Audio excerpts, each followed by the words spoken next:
সীতানাথ প্রেমানন্দে একবার হরি হরি বলো হৃদয় গৌরী সীতানাথ প্রেমানন্দে একবার হরি হরি বলো হৃদয় গৌরী সীতানাথ প্রেমানন্দে একবার হরি হরি বলো লক্ষ্মী নারায়ণ জয় জয় লক্ষ্মী নারায়ণ। ভক্তবৃন্দের চরণে আমার কোটি কোটি দণ্ডবৎ প্রণিপাত। হরিদ্বারে ব্রহ্মকুণ্ডের তীরে শ্রীমদ্ ভাগবতের আসর বসেছে। কত লক্ষ লক্ষ সাধু ঋষি মুনি জ্ঞানী তপস্বী আমাদের মতন গৃহাসক্ত জন কত বিষয়ী পামর সেই ব্রহ্মকুণ্ডের তট আলোকিত করে বসে আছে। 7 দিন ব্যাপী আজন্ম মায়ামুক্ত ব্যাসনন্দন সুখদেব হরিকথা অমৃত বলে চলেছেন। আজন্ম মায়ামুক্ত, মায়ের পেটে রয়েছেন 12 বছর, তো মায়ের জগতে আসবেন না। ব্যাসদেব কত তপস্যা করে পুত্রটিকে এনেছেন, কিন্তু পুত্রটি মায়ের গর্ভে থেকে গেল 12টি বছর। ভাগবত রচনা করেছেন, প্রচার করবে কে? মায়ামুক্ত পুরুষ ছাড়া ভাগবত প্রচার হবে না। সেই মায়াধীশ গোবিন্দের কথা মায়ামুক্ত বক্তা ছাড়া কেউ বলতে পারবেন না। কিন্তু তিনি তো মায়ের পেটেই রয়ে গেলেন, 12টি বছর মায়ের পেটে। ব্যাসদেব ধ্যানে বসলেন, ধ্যানে বসে পুত্রকে ডাকছেন, পুত্র তুমি মাতৃ গর্ভতে ভূমিষ্ঠ হও। তোমার মা গর্ভ যন্ত্রণা ভোগ করছেন 12টি বছর। পিতা আমি ভূমিষ্ঠ হব না, গর্ভ থেকে ভূমিষ্ঠ হব না। কেন? মায়ার জগতে আমি যাব না। মায়ার জগতে তুমি আসবে না, তাহলে আমার সব সাধনা ব্যর্থ হয়ে যাবে। বললেন, পিতা যদি এই জগৎ সংসারকে মায়ামুক্ত করতে পারেন আপনি, তাহলে আমি আবির্ভূত হব। আমি কেমন করে জগৎকে মায়ামুক্ত করব? মায়া কি আমার বশীভূত নাকি? তখন ব্যাসদেব ভগবান শ্রীহরিকে ধ্যান করছেন। গোবিন্দই তো একমাত্র মায়ার অধীশ্বর। দৈবিচ্ছেষা গুণময়ী মম মায়া দূরত্বয়া। মায়া তো গোবিন্দের মায়া, সে গোবিন্দের অধীনা। গোবিন্দ কথা বললে তবে শুনবেন, মায়া তো কৃষ্ণ সেবিকা। তখন গোবিন্দ এলেন। গোবিন্দ এসে বলছেন, হে গর্ভস্থ সন্তান, তুমি ভূমিষ্ঠ কি করে যাব প্রভু? সারা জগৎ যে মায়ার বশীভূত। বললেন, মায়া তো আমারই। আমি আদেশ দিচ্ছি মায়াকে ক্ষণকালের জন্য পৃথিবী থেকে শেষ হয়ে যাক, তুমি ভূমিষ্ঠ হও। কৃষ্ণের আদেশে ক্ষণকালের জন্য মায়া সংসার থেকে চলে গেলেন। ভূমিষ্ঠ হলেন সুখদেব। কে এই সুখদেব? রাধা গোবিন্দের কুঞ্জবনে বিচক্ষণ পক্ষী সুখ। তিনি এসেছেন আজ হরি কথা জগৎকে শোনাবার জন্য। হরিলীলাতে তো সব সচক্ষে দেখেছেন, সুখ পাখি দেখেন নাই, সব দেখেছেন গোবিন্দের লীলা, দশরামারবের লীলা। সেই লীলা কথা অপরে কেউ বর্ণনা করতে পারে? তাই এলেন, মাতৃগর্ভতে ভূমিষ্ঠ হলেন। হরিদ্বারে ব্রহ্মকুণ্ডের তীরে এসেছেন। কত সাধু মুনি ঋষি সেই ব্রহ্মকুণ্ডের তট আলোকিত করে বসে আছেন, কিন্তু এখনো সভা আরম্ভ হয় না। কেন আরম্ভ হয় নাই? সভাপতি তো আসেন নাই। সভাপতি না এলে সভাটা হবে কেমন করে?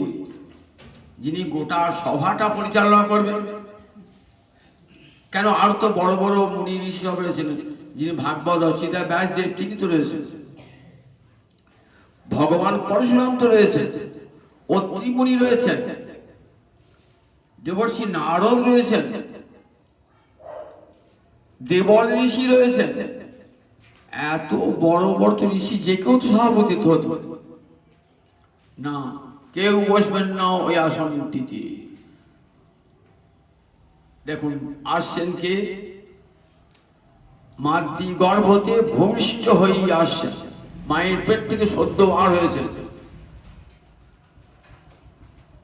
সদ্য বার হয়ে বনে চলে গেছেন। 4টি বছর পিতার কাছে ভাগবত অধ্যয়ন করেছেন। 16 বছর যখন বয়স তখন আসছেন হরিদ্বারে ব্রহ্মকুণ্ডের তীরে। অঙ্গ জ্যোতিতে 10 দিক আলোকিত হয়েছে, যেন মূর্তিমন্ত কৃষ্ণ প্রেম। কৃষ্ণ প্রেম তার তো মূর্তি হয় না, আর সব ঋষিরা দেখছেন যে কৃষ্ণ প্রেম মূর্তি ধারণ করেছে। সুখদেব 16 বছরের বালক, দেখতে কৃষ্ণের বচন, অঙ্গে কোনো বসন টসন কিছুই নেই। কর্ণ বিস্তৃত নয়ন, আজানুলম্বিত বাহু, বিশাল বক্ষ, শ্যাম বর্ণ, একবারে কৃষ্ণের মতন শ্যাম বর্ণ। আসছেন কেমন? ঠিক একটা মদমত্ত ব্যক্তি, মাতাল ব্যক্তি যেমন টলতে টলতে আসে, পাটা ঠিক এভাবে পড়ে না, ঠিক তেমনি আসছেন সুখদেব। একবার বামে হেলে পড়ছেন, একবার ডাইনে হেলে পড়ছেন। কৃষ্ণ চিন্তা করতে করতেই আসছেন। লোকে ভাবছে মাতাল বা খ্যাপা ভাবছে, কেউ ধুলো ছিটুচ্ছে, কেউ থুতু দিচ্ছে গায়ে, কিন্তু দেহস্থিতি নাই তো। আমার গায়ে দিয়ে থুতু দিল, এই স্মৃতিটা আমার থাকতে হতো।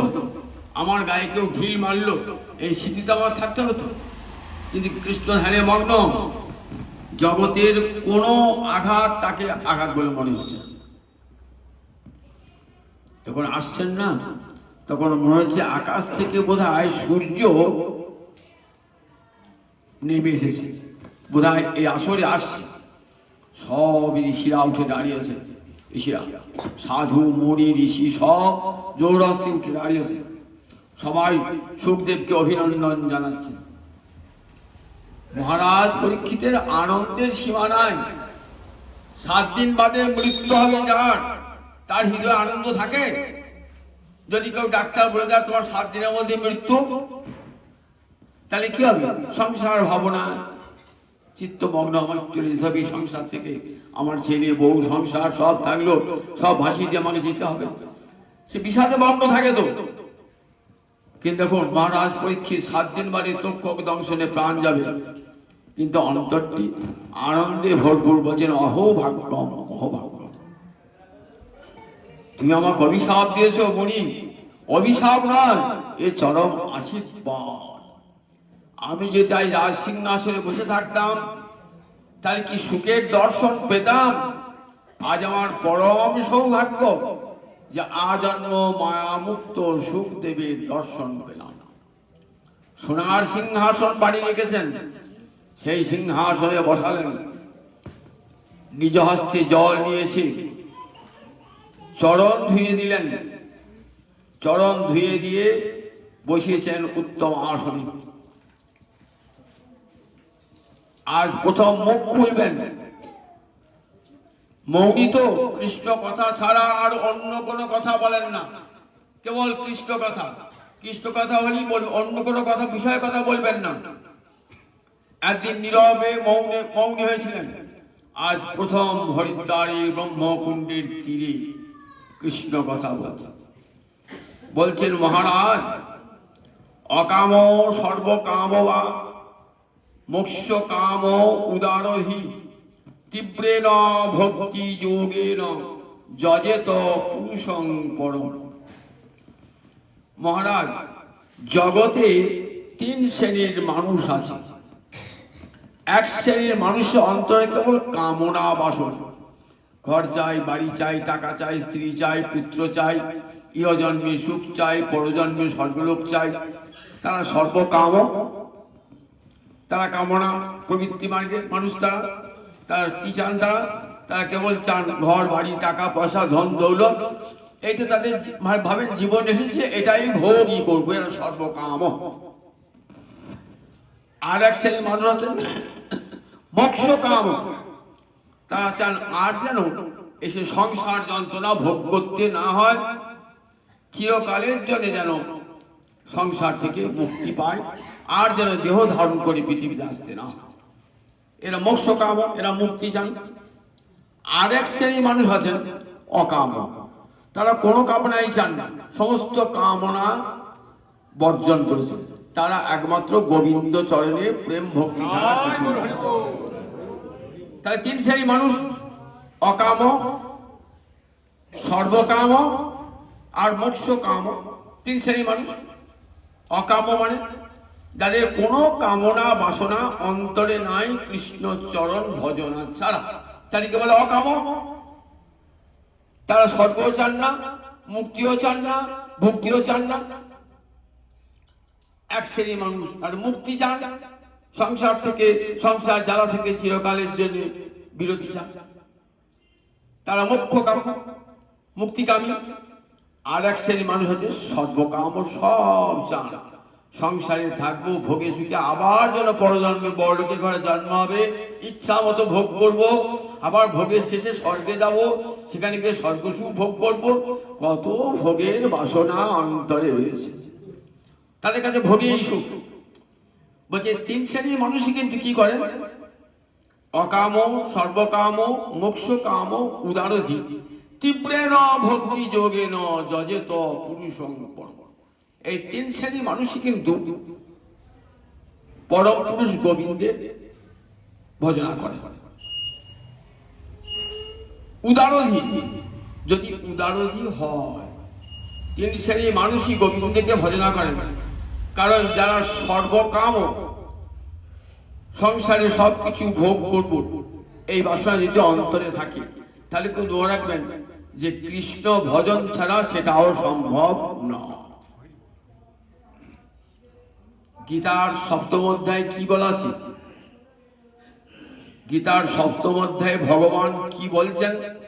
চতুর্বিধা ভজন্তে মাং জনা সুকৃতিন অর্জুন, আর্ত জিজ্ঞাসু অর্থার্থী জ্ঞানী চ ভরতর্ষভ। ভরতর্ষভ মানে ভরত বংশে ঋষভ মানে শ্রেষ্ঠ পুরুষ। ভরতর্ষভ, ভরত যুক্ত ঋষভ সন্ধি করেছে ভরতর্ষভ। ভরত মানে রাজস্বী ভরত, সেই ভরতে বংশী অর্জুন জন্মিয়েছেন। তাই হে ভরত বংশের শ্রেষ্ঠ পুরুষ অর্জুন, চতুর্বিধা ভজন্তে মাং জনা সুকৃতিন অর্জুন, আমাকে চার প্রকার মানুষ জগতে ভজনা করে। কারা কারা? আর্ত জিজ্ঞাসু, আর্ত জিজ্ঞাসু জ্ঞানী চ ভরতর্ষভ। বলেন যারা আর্ত তারা আমাকে ভজনা করেন, জিজ্ঞাসু আমাকে ভজনা করেন, জ্ঞানী আমাকে ভজনা করেন। চতুর্বিধা ভজন্তে মাং জনা সুকৃতিন অর্জুন, আর্ত জিজ্ঞাসু অর্থাৎ আর অর্থার্থী, আর্ত জিজ্ঞাসু অর্থার্থী আর জ্ঞানী, এই চার প্রকার মানুষ আমাকে ভজনা করে। কিন্তু সুকৃতিন একটা বিশেষণ যোগ্য দিয়েছে, সুকৃতিন, চার শ্রেণীর মানুষের সুকৃতি থাকা চাই, তবে কৃষ্ণ ভজন করবে। কৃষ্ণ ভজন কিন্তু এমনিতে হয় না। সুকৃতি মানে সু মানে সুন্দর, কৃতি মানে কর্ম। তাই সুকৃতি মানে কি? সুকর্ম। সুকর্ম থাকা যায়। সুকর্ম বলতে আমরা কি বুঝি? দান ধ্যান পরোপকার, এটা সুকর্ম বটে। কিন্তু এগুলোর সঙ্গে যদি কৃষ্ণ ভক্তি যুক্ত না হয়, তাহলে সেটা সুকর্ম হবে না। আপনি একজন দান করছেন কি জন্য? নিজের গৌরব বৃদ্ধি করবার জন্য। লোকে বলছে আমরা মতন দানই নাই, চারিদিকে আমরা যশ প্রতিষ্ঠা হয়ে গেছে, তো তাহলে সে দানটার জন্য আমরা সুকর্ম হলো না। আপনি নিজের প্রতিষ্ঠার জন্যে ওই সুকর্মটা করলেন। যদি আপনি ভাবেন এই দিন দুঃখী লোকটা এ তো কৃষ্ণেরই সন্তান, একে কিছু দান করলে পরে গোবিন্দ প্রীতি হবে না, হে গোবিন্দ একে দানের যে ফল আমি তোমার চরণে অর্পণ করলাম, আমি চাই, তখন সেটা সুকর্ম হয়ে গেল। কৃষ্ণ প্রীতির জন্যে, কৃষ্ণ ভক্তির জন্য কৃষ্ণ প্রীত হবে। এই গরিব লোকটাকে দান করলে পরে কৃষ্ণ প্রীত হবে।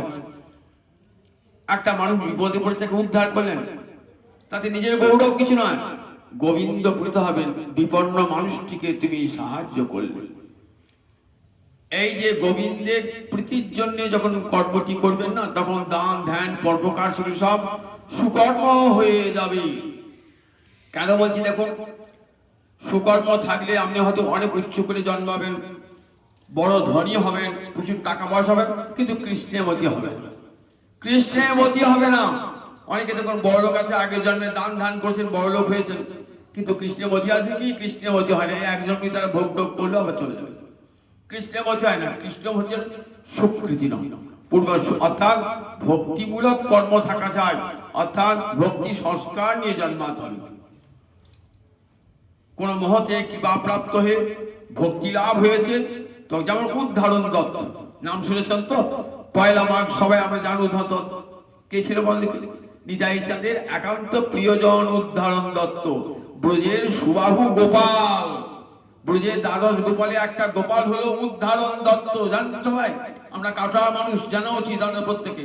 এইখানে উদ্ধারণ দত্ত ব্রজের গোপাল মানে গরু চড়াতো, কৃষ্ণের সঙ্গে বলরামের সঙ্গে গরু চড়াতো, তাকে কি বলে? গোপাল। তারাই আবার গৌরাঙ্গ অবতারে সেই দ্বাদশ গোপাল, দ্বাদশ উপগোপাল সব এসেছে।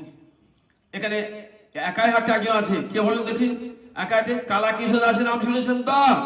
কালাকৃষ্ণ দাস, এই কালাকৃষ্ণ দাস একটা গোপাল, এই নাম কি ছিল? লবঙ্গ, লবঙ্গ গোপাল। এমনি করে দ্বাদশ গোপাল এসেছিলেন নিতাই চাঁদের সঙ্গে। তা উদ্যান দত্তের প্রচুর ঐশ্বর্য, কিন্তু প্রচুর ঐশ্বর্য কি জন্য? নিজের যশ প্রতিষ্ঠার জন্য নয়, সব কৃষ্ণ ভক্তের সেবায়, বিষ্ণু ভক্তের সেবায় লাগিয়েছে। নিতাই চাঁদ যা বলতেন তাই করতেন। লক্ষ লক্ষ মানুষ, একবার দুর্ভিক্ষ দেখা দিয়েছে, লক্ষ মানুষ খেতে পাচ্ছে না। উদ্ধার বলে, উদ্ধার তোমার এত সম্পদ দাও, গরিব মানুষকে খাও। 3 মাস ধরে গরিব মানুষকে খাইয়েছিলেন, বিশাল লঙ্গরখানা খুলে। দেখুন এগুলি সুকর্ম। সুকর্ম থাকলে, কৃষ্ণ ভক্তি না থাকলে সুকর্ম হয় না। শিবানন্দ সেন কাজাপাড়ার নাম শুনেছেন তো? শিবানন্দ 3 পুত্র সঙ্গের আছে, সেন শিবানন্দ। এইসব গৌর পরিবারের নাম মনে রেখে দেবেন, শুধু ভাগবত শুনলেই হবে না, এরা কারা জানতে হবে। 3 পুত্র সঙ্গে আছে, সেন শিবানন্দ। এই শিবানন্দ বাড়ি ছিল কাঞ্চনপল্লী, কাঁচরাপাড়া, কলকাতার কাছে কাঁচরাপাড়া। বড় ধনী। মহাপ্রভু কি আদেশ করছেন? তুমি তো তোমার তো অনেক সম্পদ, তুমি সেবা করবে কি করে? তুমি সেবা করবে, যারা গৌরদেশ যাবে প্রতি বছর, পুরী যাবে প্রতি বছর, গৌরদেশ থেকে পুরী যাবে রথযাত্রার আগে, তাদের খাওয়া থাকার সব ব্যবস্থা তুমি করবে। সেই মহাপ্রভু আদেশ অক্ষর অক্ষরে পালন করতেন সেন শিবানন্দ। দেখুন এগুলো সব সুকর্ম। ধনী হয়ে সে ধন জানেন গোবিন্দের ধন, গোবিন্দ ভক্তের সেবায় লাগু, নিজের ভোগের জন্য নয়, গোবিন্দ ভক্তের সেবায় লাগু। ভারতবর্ষে বেদমাতা কি বলেছেন? ঈশাবাস্যমিদং সর্বং যৎকিঞ্চ জগত্যাং জগৎ তেন তক্তেন ভুঞ্জিতা মাগৃধ কস্য সিদ্ধনম। জগৎটা জানবে গোবিন্দের আবাস ভূমি, জগতে যা কিছু সম্পদ সব গোবিন্দের সম্পদ। আমি দান করেছি বলে গর্ব করো না, তুমি কোথায় দান করতা? আমি দিয়েছি বলি তো তুমি দান করছো, আমার টাকা নিয়ে তুমি দান করছো, কিসের অহংকার তোমার, কিসের আত্মপ্রতিষ্ঠা? ভক্ত বলেন না না, গোবিন্দের দেওয়া জিনিস গোবিন্দ ভক্তের সেবাতেই লাগিয়ে দিলাম। এই সুকর্ম যে থাকে, বলে সুকৃতি ন অর্জুন, বলে আত্ম জিজ্ঞাসু অর্থার্থী জ্ঞানী চ ভক্তস্ব। যেটা সুকৃতি হয় তাহলে কি করে? তারা কৃষ্ণ ভজন করে। সুকৃতি হলেই তবে কৃষ্ণ ভজন করবে, সবাই কিন্তু কৃষ্ণ ভজন করবে না। চারটি কি বলেন? আর্ত, জিজ্ঞাসু, অর্থার্থী, জ্ঞানী। আর্ত মানে যদি কেউ বিপদে পড়ে হা কৃষ্ণ আমাকে রক্ষা করো, এ কি সবাই বলে?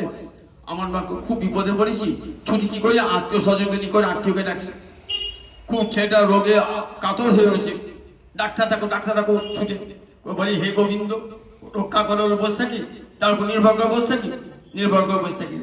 বিপদে পড়েছি, বিপদে উদ্ধার করো। তখন দেখি সমাজে কোন লোকটা বেশ প্রভাবশালী ব্যক্তি, রাজনীতির সঙ্গে যোগাযোগ আছে, কোন লোকটা কোনো পার্টি বড় লোককে ধরলে আমাকে বিপদ থেকে বাঁচাবে। কিন্তু ভক্ত যারা বলবে না, আমি কোনো পার্টির লোকের কাছেও যাব না, আমি কোনো বড় লোকের কাছে যাব না, আমি গোবিন্দ চরণের শরণ নিলাম, গোবিন্দ আমাকে রক্ষা করেন। প্রহ্লাদ বোঝাবো অত্যাচার করছি পিতা, তখন তো প্রহ্লাদ অন্য কোনো কারোর কাছে প্রতিবেশী ধনশালী ব্যক্তির কাছে গিয়ে প্রভাবশালী ব্যক্তির কাছে রক্ষা চাইতে পারতেন, কিন্তু কৃষ্ণচরণ স্মরণ করেই বসে আছে। কৃষ্ণচরণ স্মরণ করে কার কাছে যান নাই। তাহলে দেখুন, বিপদে পড়ে ভগবানকে ডাকা হয় টাকা 100টার মধ্যে একটা লোক, 100টার মধ্যে না, হাজারে কোটিতে একটা লোক ডাকে বিপদে পড়ে ভগবান। তাহলে বিপদে পড়ে ভগবানকে ডাকা, সেটাও জন্য সুকৃতির দরকার। তবে মুখ দিয়ে কৃষ্ণ নাম বার হবে বিপদকালে, নইলে বিপদকালে অন্য নাম বার হবে, ভগবানের নাম বার হবে না। সেগুলো দেখুন, আর্ত, জিজ্ঞাসু, অর্থার্থী, জ্ঞানী চ ভরসা। সুকৃতি নয়, যদি সুকৃতি থাকে তাহলে ভগবানকে ভজনা করবে। যদি বিপদকালে দ্রৌপদীকে যখন বস্ত্রহরণ করছি কুরুসভাতে, দ্রৌপদী কাকে ডেকেছিল? স্বামীরা এলেন না, স্বামীদিকে ডাকলেন, বিদুরকে ডাকলেন, ভীষ্মকে ডাকলেন, কাউকে ডাকলেন না। গান্ধারীকে ডাকতে পারতেন, দেখো মা আমাকে আমার ইজ্জত নষ্ট করছে, সম্মান নষ্ট করছে। কুরু রমণীগুলোকে ডাকতে পারতেন, দেখো তোমার তো রমণী, একটা রমণীর লাঞ্ছনা হচ্ছে, তার মর্যাদা নষ্ট, তুমি সাহায্য করবে না। কাউকে ডাকেন নাই। তিনি জানেন একমাত্র হরিচরণ সার, গোবিন্দে চরণকে সার করে, হে গোবিন্দ এই লজ্জার হাত হতে, এই অমর্যাদার হাত হতে তুমি আমাকে রক্ষা করো। আর কাউকে ডাকেন নাই, তা গোবিন্দ রক্ষা করেন নাই। গোবিন্দ গান্ধারীও ছুটে আসে নাই, দুর্যোধন দুঃশাসনের পত্নীও ছুটে আসেন নাই, বিদুর নীরব, সেখানে ভীষ্ম নীরব, পঞ্চস্বামিত নীরব হয়ে বসে আছেন। কত প্রবীণ লোক বসে আছেন, কেউ কিছু বলছেন না। তখন দ্রৌপদী একটা সুন্দর বক্তৃতা দিয়েছিলেন। সেই বক্তৃতা আজও দেখবেন, যদি দিল্লি যান না, দিল্লি যে পার্লামেন্ট হাউস, আইনসভা, তার উপরে সংস্কৃত অক্ষরে লেখা আছে, ন সা সভা যত্র ন সন্তি বৃদ্ধা, ন তে বৃদ্ধা যে ন বদন্তি ধর্মম, ন স ধর্ম যত্র নাস্তি সত্যম, ন তৎসত্যম যচ্ছলেনানুবিদ্ধম। কেমন বক্তৃতা! চারটি চরণে একটা শ্লোকে দ্রৌপদী বলছেন সভা মধ্যে, ন সা সভা, আমি তাকে সভা বলে মনে করি না, যে সভায় একটা জ্ঞানবৃদ্ধ লোক না, নতে বৃদ্ধ। অনেক বুড়ো লোক আছেন, তো বুড়ো বয়সে বুড়ো হলে হবে না, জ্ঞান থাকা চাই, জ্ঞানবৃদ্ধা ধর্মবিদ্যা হওয়া চাই। তবে ন সা সভা যত্র ন সন্তি বৃদ্ধা, জ্ঞানবৃদ্ধা ধর্মবিদ্যা বিচক্ষণ ব্যক্তি যে সভাতে নাই, আমি তাকে সভা বলে মনে করি না। নতে বৃদ্ধা যে ন বদন্তি ধর্মম, আমি তাদেরকে বৃদ্ধ বলে মনে করি না, যারা উচিত কথা, ন্যায্য কথা, ধর্ম কথা বলে না।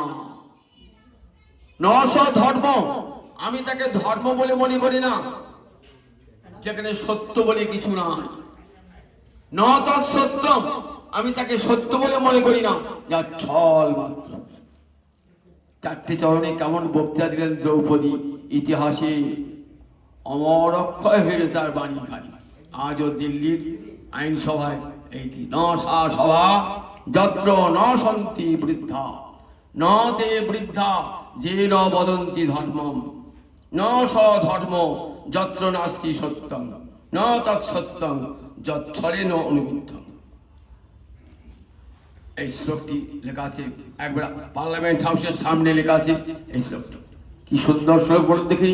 জগতের কাছে দ্রৌপদী তখন আর কাউকে ডাকেন নাই, তখন ভগবান শ্রীহরিকে, হে গোবিন্দ, তুমি যদি আমার মান বাঁচাও তবে আমার মান বাঁচবে, আমি তোমার চরণে শরণাগত। হে গোপীজন বল্লভ, তুমি কৃপা করিস। এক হাতে নিজের কাপড় সামলাচ্ছেন আর এক হাতে ভগবানকে ডাকছেন, তো সম্পূর্ণ শরণাগতি আসে নাই। ভগবান ততক্ষণ বলতে আসেন নাই যে দুহাত ছেড়ে দিয়ে আর আমার মাথার উপর নাই গোবিন্দ রক্ষা করতে, ভগবান কেউ দেখতে পেয়েছে ভগবানকে? কেউ দেখতে পায় না। কি হয়েছিল? ভগবান কাপড়ের মূর্তি ধারণ করেছিলেন। দেখুন ভগবানের কত অবদান। কাপড়ের মূর্তি, আপনি কাপড় ধরতে পারেন? ভগবানকে কেউ দেখেছিল? সেই সবাই কেউ দেখে নাই, সেই সবাই কিছুই ছিলই না। দুটো দুটো যে পাশা খেলা হলো মহাভারতে, দেখবেন কৃষ্ণ নাই। অদ্ভুত রহস্য, মহাভারত করে দেখবেন যে দুটো দুটো পাশা খেলা হলো, পাণ্ডবগণকে হারালো কৃষ্ণ তাদের বন্ধু, কিন্তু কৃষ্ণ কোনো পাশা খেলাটাতেই নাই। যদি কৃষ্ণ থাকতেন পাশা খেলা হতো? পাশা খেলা হতো না। তাহলে মহাভারত রচনাই হতো না যদি কৃষ্ণ থাকতেন। কৃষ্ণ চলে গেলেন কাকে বধ করতে? শাল্যকে বধ করতে চলে গেলেন। পশ্চিম দ্বীপে শাল্যকে বধ করবার জন্য চলে গেলেন সেই সময়টা। কি অদ্ভুত দেখুন মহাভারতের গ্রন্থনটা কেমন দেখুন। ওই সময় যদি কৃষ্ণ থাকতেন তাহলে পাশা খেলাও হতো না, পাণ্ডব দিকে রাজ্য হারাতেও হতো না। কিন্তু কৃষ্ণ নাই। তাহলে কৃষ্ণ এলেন কি করে? দেখুন কৃষ্ণ এলেন কি করে? দ্রৌপদী ডাক ভগবান শুনতে পেয়েছেন, তিনি এসে কাপড় হয়ে গেলেন। এইবার দুঃশাসন কাপড় টানছে, তো সভা মধ্যে তাকে বিবস্ত্রা করবে। কাপড় টেনে যাচ্ছে, টান টান টানে কাপড় আর শেষ হয়। একটা কাপড় কত 12 হাত 13 হাত হতে পারে, 14 হাত 15 হাত 20 হাত হতে পারে। কিন্তু এমন কাপড় অনন্ত হস্ত বিশিষ্ট, আর হাত দিয়ে কাপড় আর টানতেই পারলে না, একবার স্তূপীকৃত হয়ে গেল কাপড়।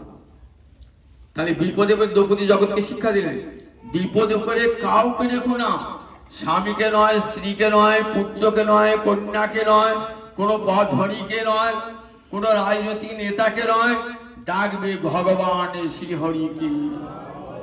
যখনই বিপদে পড়বে আর্ত হবে, গোবিন্দকে ডাকবে, গোবিন্দ এসে তোমাকে রক্ষা করবে। তাই আর্ত যখন হবেন, কৃষ্ণ ভক্তি থাকলে তবে তো ভগবানকে ডাকবেন। দ্রৌপদী কাউকে ডাকেন নাই, গোবিন্দকে ডেকেছেন। গোবিন্দ চরণে তিনি শরণাগতা। নিজের দুঃখের কথা, নিজের বেদনার কথা কৃষ্ণ ছাড়া কাউকে বলেন নাই। স্বামীদের কাছে বললে কোনো ফল হবে না। চোখের জলে ভেসেছেন যখন বনবাসী রয়েছে, কৃষ্ণ গিয়েছেন, কত অভিমান, চোখের জলে সে অভিমান ভেসে গেল। কৃষ্ণ, আমার কেউ নাই জগতে, ন মে ভ্রাতা, ন মে পতি, ন মে পিতর, ন ভ্রাতর, নৈবং তবাপি, তুমিও নাই আমার। কত অভিমান করে বলছি, তুমিও নাই। নৈবং তমপি, তুমিও নাও আমার। কত অভিমান ভরে চোখে জল ফেলছেন দ্রৌপদী। টস টস করে চোখে জল ফুটছে। যে স্বামীদের কাছে পড়ে নাই, কিন্তু আজ কৃষ্ণের কাছে চোখ দিয়ে টস টস করে জল ফুটছে। গোবিন্দ বললেন, দেখো তোমার যারা চোখের জল ফেলেছে, একদিন তাদেরই রমণীদের চোখে জল পড়বে। যে তোমার দেখো তোমার মর্যাদা হরণ করতে চেয়েছে, সেই তারই রক্ত দিয়ে, তার বুকে রক্ত দিয়ে তোমার বেদি বন্ধন হবে। তারা সপরিবারে বিনষ্ট হবে। আমি তোমাকে বলে, তুমি রাজ রানী হবে, দুঃখ করো না বলে বনে একবার দেখা করি। কৃষ্ণ চলে গেলেন। জগৎকে দেখালেন, বিপদে পড়ে কাউকে দেখো না, ভগবান শ্রীহরি ছাড়া কাউকে দেখো না। আর আবার দেখি গজেন্দ্র। গজেন্দ্র হলে হাতি, গজ মানে হাতি, গজশ্রেষ্ঠকে বলে গজেন্দ্র। এ তো হাতি নয়, একটা রাজা। কার অভিশাপ পেয়েছিল? অগস্ত্য মুনির অভিশাপ পেয়েছিল।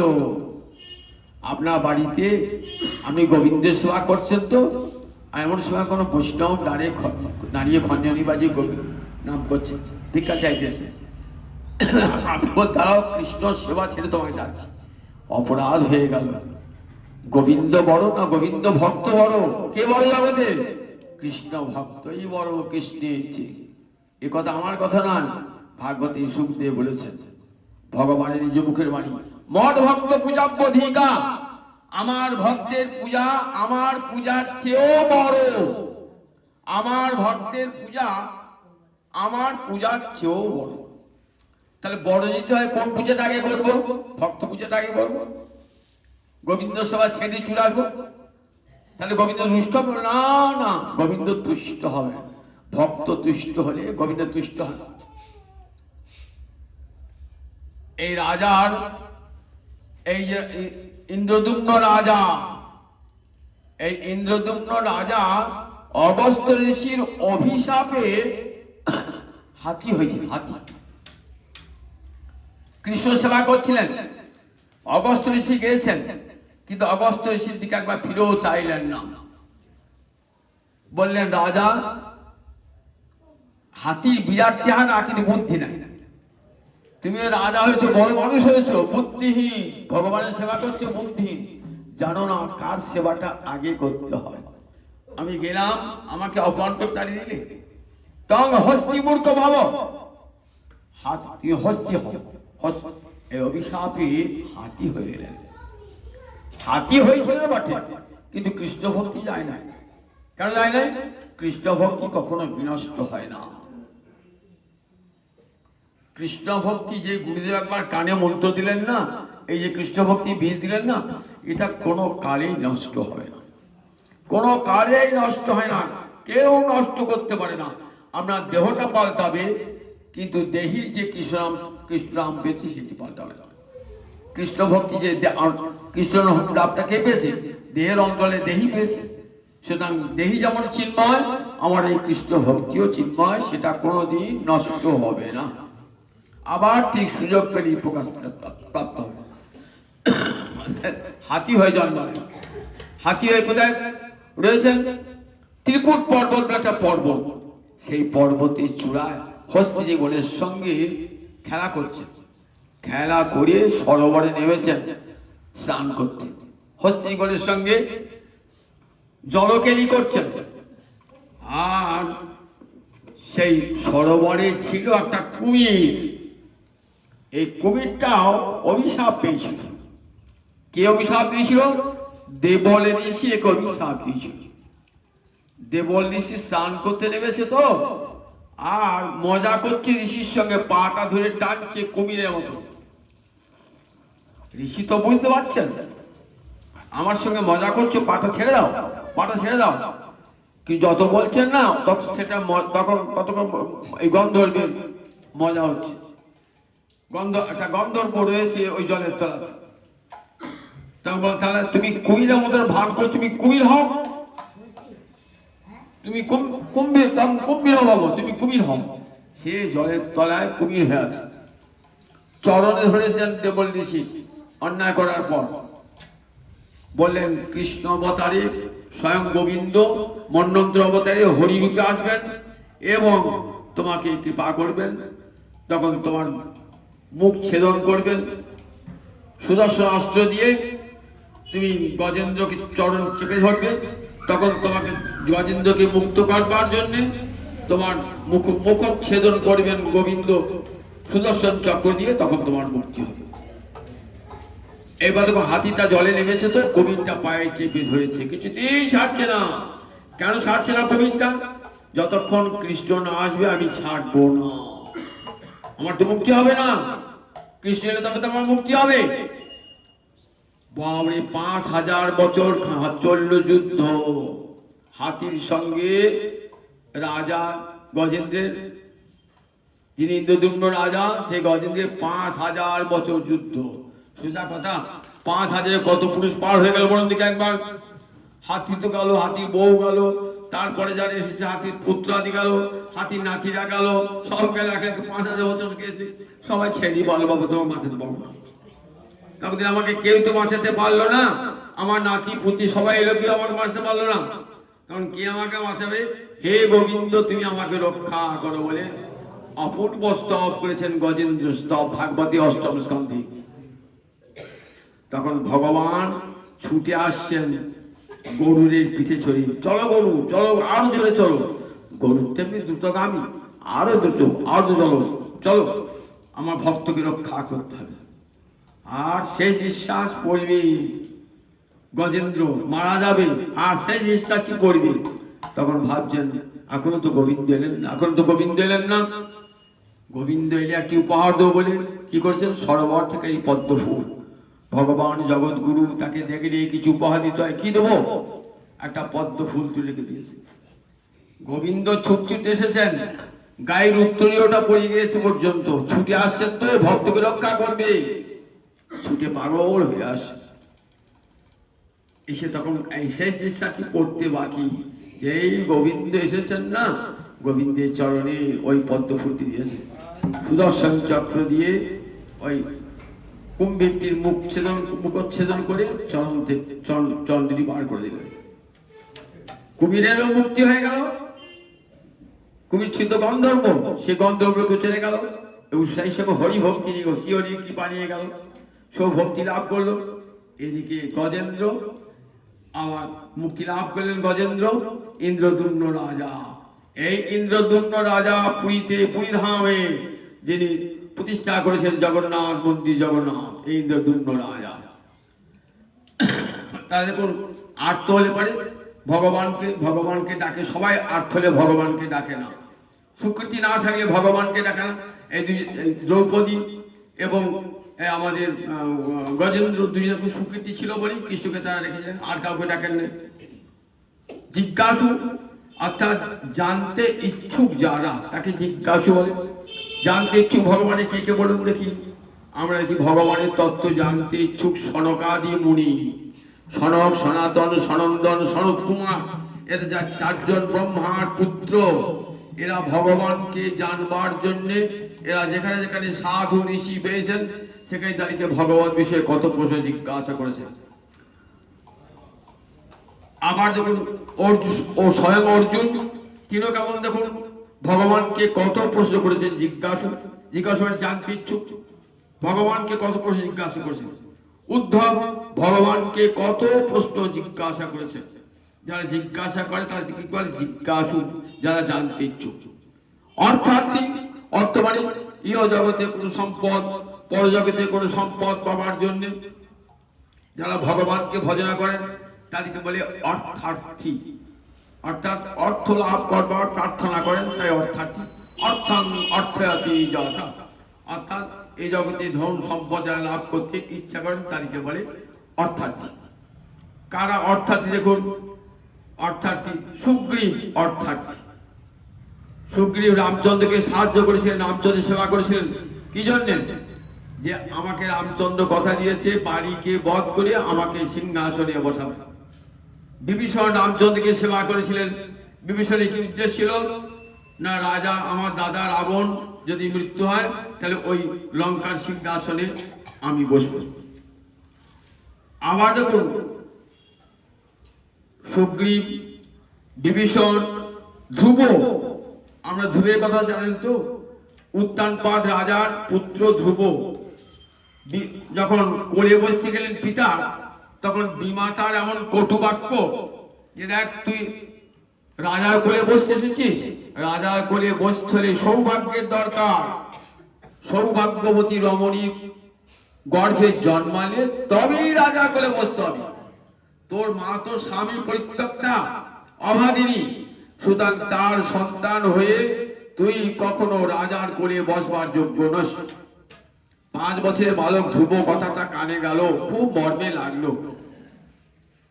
মায়ের প্রসঙ্গ তুলেছ তো মনটা খুব খারাপ হলো। মা, তোর মা অভাগিনী, স্বামী পরিত্যক্তা, ফিরে এসে কাঁদছেন। মা বলছেন কি হলো রে? বলতে পারছে না, ছোট সে ঠোঁট ফুপি ফুপি কাঁদছে। তখন বন্ধুরা বলছে জানো, ওর বিমাতা খুব কটু কথা বলেছে। কি বলেছে রে? এই বলেছে। তোমার ঠিকই তো বলেছে, আমি তো অভাগিনী বটি, স্বামী পরিত্যক্তা, স্বামী থেকে দূরে থাকি, আমার সন্তান কি কখনো সিংহাসন পেতে পারে? দেখি কাঁদছিস কেন? শোন ধ্রুব, এই জগতে কেউ সুখ দান করতে পারে না, কেউ দুঃখ দান করতে পারে না। আপন আপন কর্মফল সবাই ভোগ করে। এই কর্মফল খণ্ডিত হবে একমাত্র গোবিন্দ কৃপা। প্রণত ক্লেশ নাশায় গোবিন্দায় নমঃ। প্রণত জনের ক্লেশ নাশ করেন একমাত্র গোবিন্দ।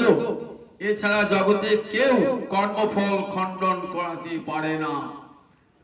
তাই দেখ, আরাধয় অধক্ষজ পাদ পদ্মম, গোবিন্দের চরণ কোমলের উপাসনা কর, তোর সব দুঃখ নাশ হয়ে যাবে। মা তো গুরু, তাই মায়ের কথাটি শিরোধার্য করে চলে গেলেন কোথায়? মধুবন। বৃন্দাবনে মধুবন দেখেছেন? অনেকে বৃন্দাবনে গিয়েছেন তো, মধুবন আছে। মধুবনে ধ্রুব তপস্যা করেছিল। এইখানে বসে তপস্যা করছে। কি সুকঠোর তপস্যা করছেন ধ্রুব। নারদ এসে বলছে, তোমার বয়স কি তপস্যার বয়স নাকি? তুমি একটা ছোট শিশু, 5 বছরের শিশু, 5 বছর তপস্যা করে, তুমি ক্ষত্র সন্তান, তুই ব্রাহ্মণ নাকি তপস্যা করছো? তোমার এখন খেলাধুলা করবার বয়স। অস্ত্র চালনা শেখো, অস্ত্রবিদ্যা শেখো, বড় হও, জোর করে লড়াই করে রাজ সিংহাসন লাভ করে ক্ষত্রিয়রা। কেন করবো? কে পাঠিয়েছেন? গোবিন্দ পাঠিয়েছেন নারদকে। নারদ জগৎ গুরু পাঠিয়েছেন। কেন পাঠালেন? গোবিন্দ আসতে পারছে না। অন্তরে যতক্ষণ কামনা বাসনা, ততক্ষণ গোবিন্দ আসবেন কেমন করে? যে হৃদয়ে কামনা বাসনা, সেই হিসেবে ভক্তি মহারানী যান না, আর ভগবানও আসেন না। তাই ভগবান আসতে পারছেন না। যাও নারদ, তুমি কৃপা করো, তুমি গিয়ে কানে গুরু মন্ত্র দান করো। নারদ এসেছেন। নারদ এসে একবার তো দীক্ষা দেবেন না, শিষ্যকে যাচিয়ে পরীক্ষা করে দেখে নেবেন যে শিষ্য হওয়ার উপযুক্ত বটে কি না। শিষ্য যেমন গুরু পরীক্ষা করে নেয়, যাত্রার কাছে মন্ত্র নেবো না, উপযুক্ত গুরুর কাছে নেবো। গুরু ঘরটা যদি ভালো না হয়, তাহলে সাধনাটাই ব্যর্থ হয়ে যাবে। গুরুটা দেখেন, যাকে তাকে দীক্ষা দান করবো না, দীক্ষা দান করবো। তাই বলে দাও, কত পরীক্ষা করলেন, বলেন না দেবর্ষিবাদ, আমার মা বলেছেন কৃষ্ণ ভজনের দ্বারা আমার সমস্ত কর্মফল খণ্ডিত হবে, আমার সব দুঃখ ক্লেশ দূর হবে। আমি যতদিন পর্যন্ত কৃষ্ণ দর্শন আমার না হচ্ছে, ততদিন আমি আসলে বসবো, উঠবো না, আমাকে কেউ উঠাতে পারবে না। তখন ঠিক ক্ষত্রিয় ছেলে তো খুব গোয়ার ক্ষত্রিয় ছেলে, বলে ঠিক আছে এসো, যমুনার জলে চান করে এসো, আমি তোমার কানে মন্ত্র দেবো। কেমন করে কৃষ্ণকে আনতে হয় আমি তোমার মন্ত্র দেবো। কানে মন্ত্র দিলেন।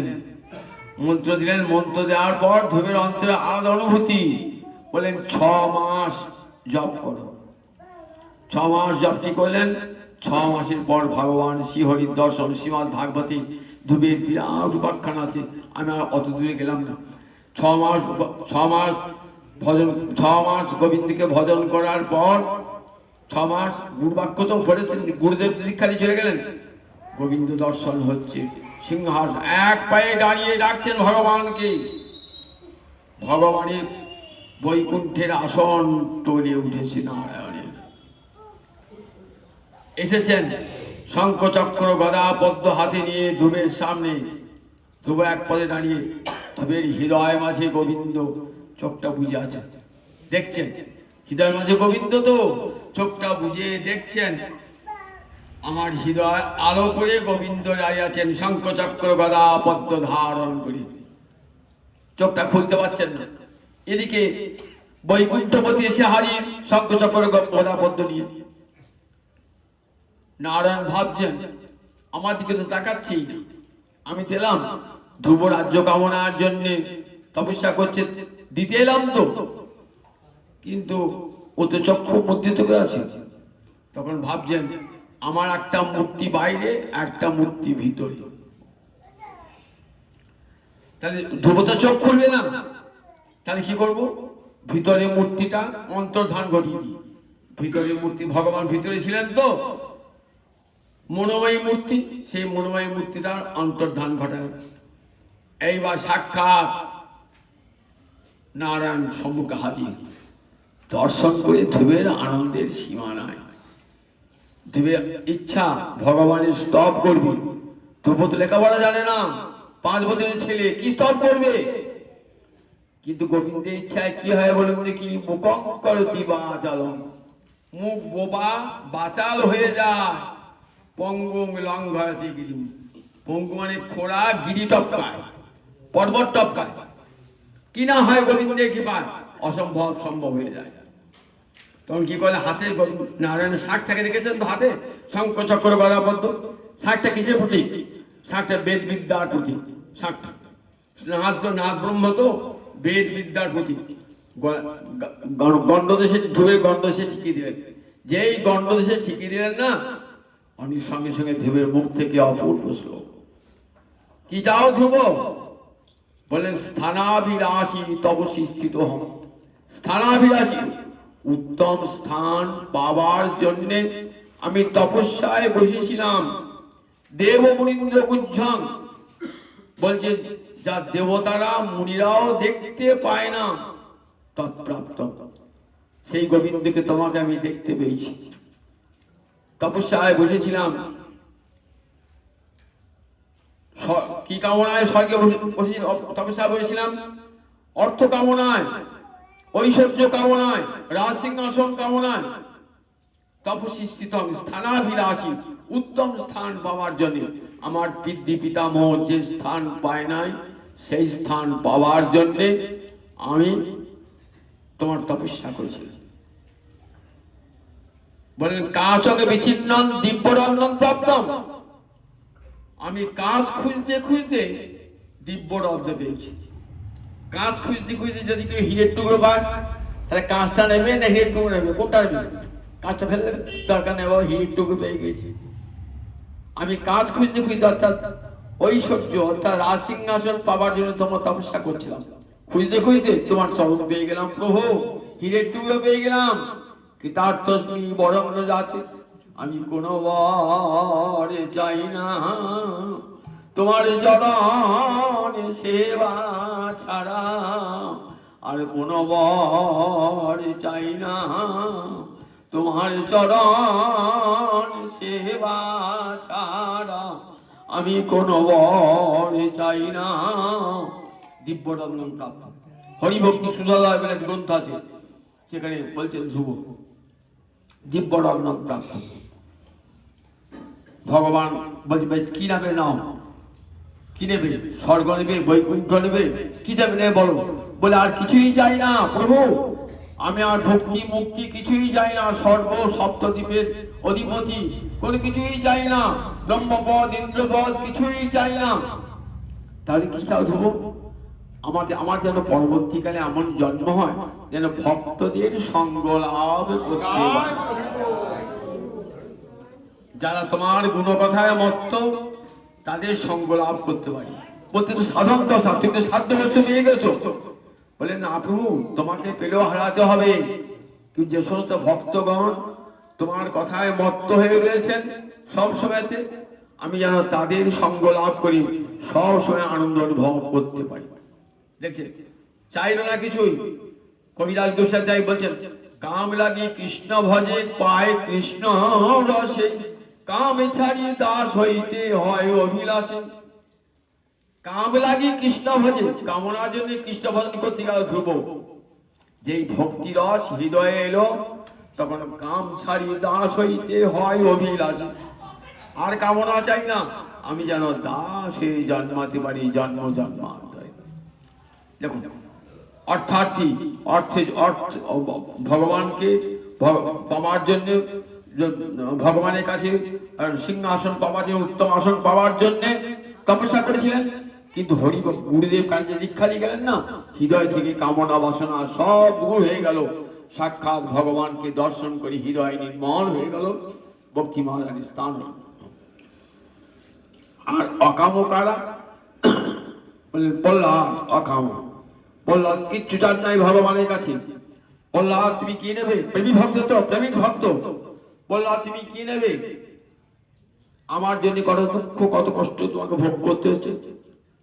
তোমার পিতা তোমাকে সমুদ্রের জলে ফেলে দিয়েছে, মাটির তলায় পুঁতে দিয়েছে, তোমাকে সাপের মুখে ফেলে দিয়েছে, বাঘের মুখে ফেলে দিয়েছে, কত বেত্রাঘাত করেছে তোমাকে, কত অস্ত্রাঘাত করেছে। বল তুমি কি চাও? বললেন তুমি কি নেবে? পিতার রাজ্য নেবে, ইন্দ্রপদ নেবে, ব্রহ্মপদ নেবে? বলে না প্রভু, আমি ইন্দ্রপদ ব্রহ্মপদ পাওয়ার জন্য তোমার ভজনা করি নাই, আমি মায়ের পেট থেকে তোমার ভজনা করতে করতে আসি। কি জন্যে প্রভু? আমাকে যদি কৃপা করো, এই কৃপা করো। কি কৃপা করবে? তা বললেন অবিবেকী ব্যক্তির যেমন অর্থে বিষয়ে নিষ্ঠা, আমার যেন তোমার চরণে সেই রকম নিষ্ঠা হবে। অবিবেকী মানে যারা অর্থ ছাড়া, সংসারে অর্থ ছাড়া, টাকা ছাড়া যারা কিছুই বোঝে না, তাদেরকে কি বলে? অবিবেকী। যা প্রতি অবিবেকী নাং বিষয়, অবিবেকী ব্যক্তির বিষয়ে যেমন প্রীতি, আমার যেন স্বামী বললেন তোমার চরণ পদ্ম, আমার চিত্ত যেন সব সময় তোমার চরণ কোমল স্মরণ করে। ভগবানের শ্রীচরণের বিষয়ী ব্যক্তির যেমন বিষয় চিন্তা, আমার যেন তোমার বলে দিবারাত্র 24টি ঘন্টা আমার চিত্ত যেন কখনো তোমার চরণ কমল হতে সরিয়ে না আসে। যা প্রতি অবিবেকে নাম বিষয় অনুপায়নি তা মন সরত স্বামীর নামের হৃদয় সর্বত, আমার হৃদয় থেকে যেন তোমার সেই স্মরণ এক মুহূর্ত সরে যায় না, সব সময় যেন আমি তোমার চরণের স্মরণ করে থাকি। এটা প্রেমী ভক্ত। বুঝবাগণ বলছে কিছুই চাই না, কিছু চাওয়ার জন্য তো তোমাকে ভজন করি না, আমরা দেওয়ার জন্য ভজন করি, হৃদয়ের সব ভালোবাসা অর্পণ করি। ভালোবাসায় যদি দেওয়া নেওয়ার সম্পর্ক থাকে তাহলে ভালোবাসা মলিন হয়ে যায়। গোপীদের ভালোবাসা কেমন? গোপীদের ভালোবাসা সর্বস্ব উজাড় করে গোবিন্দকে দান, বিনিময়ে গোবিন্দের কাছে কিছুই নেবে না তারা, তবেই তো নির্মল ভালোবাসা। আর সেই নির্মল ভালোবাসায় গোবিন্দমান চিরকাল ঋণী হয়ে রইলেন গোপীদের কাছে। এই 4 প্রকার ভক্ত আমার ভজনা করি, এরা সুকৃতি সারি। বলেন 4 প্রকার ভক্ত আমার ভক্ত, চতুর্বিধা ভজন্তিমান। এখানে সুখদেব বলেন অকাম সর্বকাম মোক্ষ কাম উদারধি তীব্রেণ ভক্তি যোগেন যজেত পুরুষং পরম।